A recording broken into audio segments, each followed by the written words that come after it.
Hey, what's up guys? Welcome back to Daily Downshift. My name is Nestor and I'm Orest. Today we're working on the beautiful M3 Comp. I'm back to Canada. I was abroad studying. First install in a year for me. You've done quite a few on this car already. Quite a few, but I've been very lazy, let's be honest. Yeah, I was not here for delivery day unfortunately, but seeing this car in person, super awesome. The color is sick, specs awesome, and today we're putting on H&R lowering springs. So these are the sports, not the super sports. So these are 0.4 drop in the rear and the front is 1.2. Whereas if you get the super sports, it's 1 inch on the back and 1.4 in the front. Really didn't want to go that low, right? Exactly. Especially because you're probably going to put on a full kit on this thing, front lip, side skirts. So, okay, so first order of business, we already got this thing on the quick jacks. We're going to take off all the wheels right now and then we'll kind of show you guys the whole process. Super similar to the M2 G87. I think we got the torque measurements all written down and everything, so we'll go through everything step by step.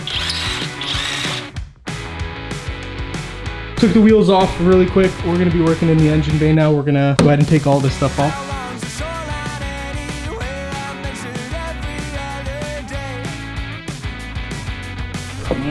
There we go.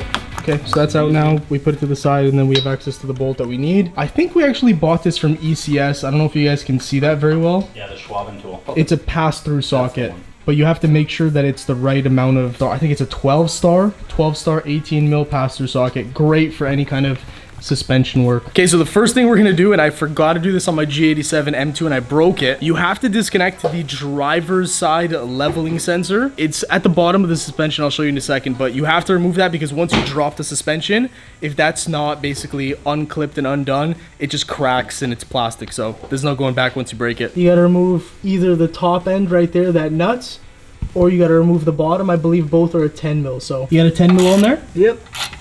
And that'll do it. Pull it out. That's it. Okay, so what we're gonna do now is just disconnect this wire right here, and we're gonna pull out all the other cables, brake lines, all that good stuff. Just pull them out of their housing so that everything's clear once we have to pull the suspension down. We have a 5/8 socket on the anti-roll bar link, and you could just crack it off pretty easily.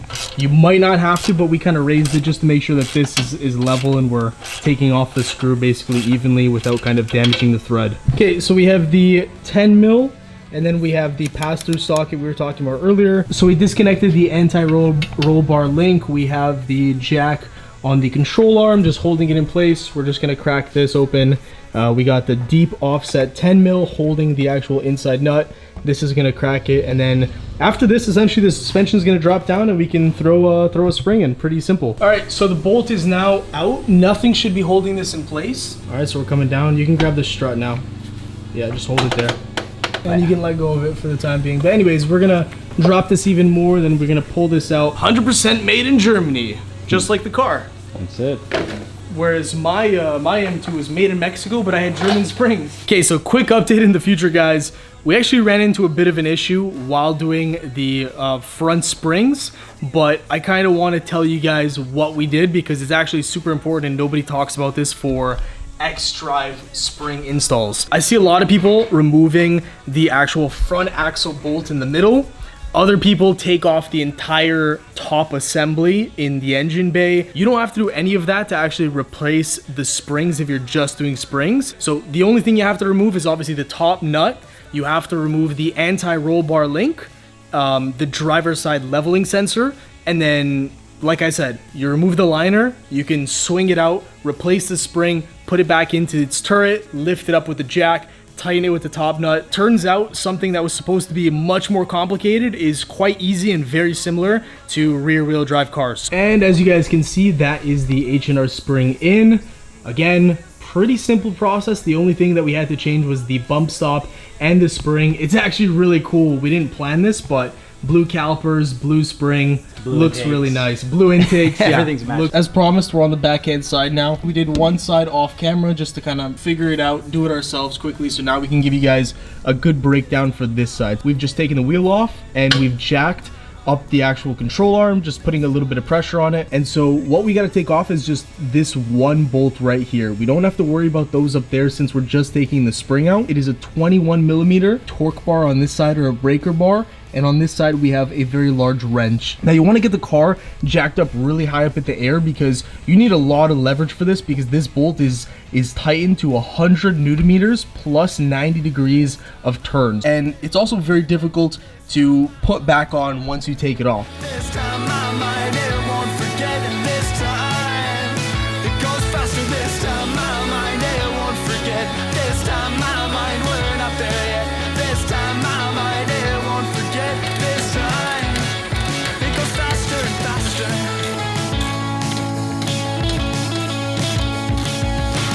So it turns out that the exhaust actuator is actually in the way, so we're going to drop these hangers here, the two on the back and then the two in the middle. These are just 13s, right? Yeah, it's 13s. Now this is going to hang a bit, but it gives us clearance right now.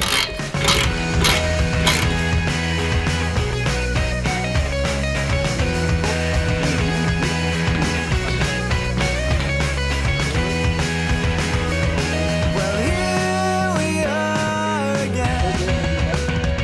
I've been here before, but I could. Righting is going to be the right side up. Okay, so all you have to worry about when putting the spring back in, obviously make sure the top goes nicely into that hole right there. So that bottom nub right there has to go into the hole that's closest to the brake disc. We have it on this side, the side that's done. Make sure the nub's sticking out nicely, and the top's just sitting in there nicely as well. So pretty simple. The hard part is really just aligning these two holes back up to the subframe up here. Yeah. Hopefully I got it. All right, so nub sticking out, tops in nicely.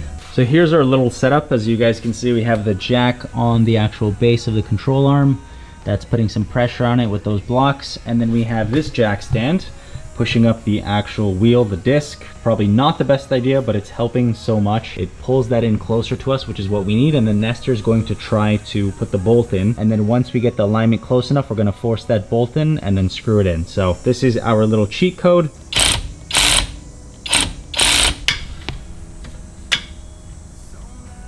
All right, so we've got the bolt finally in the first arm there. It's pretty tight and the reach is tough because of the exhaust actuator, as you can see. But it is going in right now. All right, so we have the torque bar here. It's 100 Newton meters plus 90 degrees after it's tight. Okay.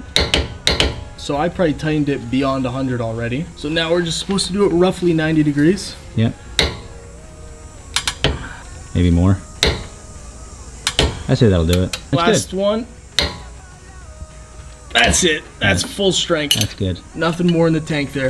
Make sure you are under pressure when you're torquing. Yeah, the suspension has to be under load. Very important. Shout out to BMS, Burger Motorsport Tuning, for the lightweight wheel spacers. These are the 15s in the rear, 13 in the front.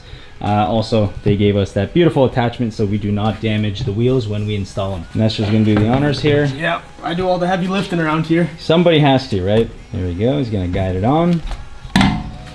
Give him the gun.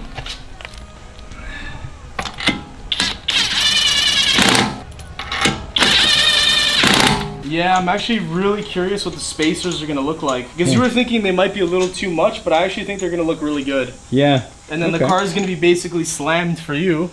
So this is actually gonna be pretty exciting, I think. Yeah, the most minimal drop, but honestly, it's a daily. We don't need anything more.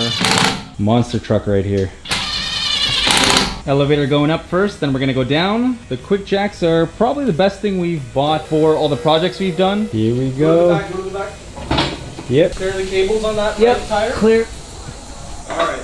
Oh, that is meaty. I think it might be a touch too much on the back. I think the fronts are not enough. Really? Yeah, fronts are not enough and the backs are like... So what you're saying is 15 on the front, 13 on the back. Never mind, no, never mind. We could swap it. Let's do it. No, it's a perfect... We gotta put it back up it's a again. perfect look. That's a bit meaty. I don't know.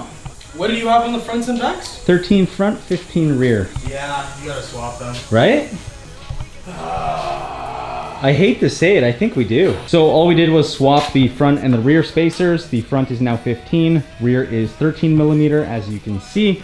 It changed it. The back is not as meaty. The front is absolutely perfect. I think Nestor was right with his suggestion. Let's talk about the height though. The back needs to settle a little bit in my opinion. The front is perfect. That's gonna be the most drastic difference because again, that's where it dropped the most, 1.2 inch in the front, 0.4 in the rear. Let's see, I don't know if I did this before, but I can tell you that that was nowhere near what it is now. Amazing. Should be a bit stiffer too, right? I think a little bit, not noticeable. People say it's like OEM. And then we have an alignment shop booked. And then where are we going? MPAC. We're going to MPAC. This year we're fully gonna be there. I'm super excited. All right, so we're gonna wrap it up here. Everything is put back. I absolutely love how it looks. Can't wait for it to settle some more, get the alignment. The spacing completely changes the look of the car. Absolutely perfect now. We were not gonna put it on without spacers because it would have just looked awful. All right, so that's gonna wrap it up over here.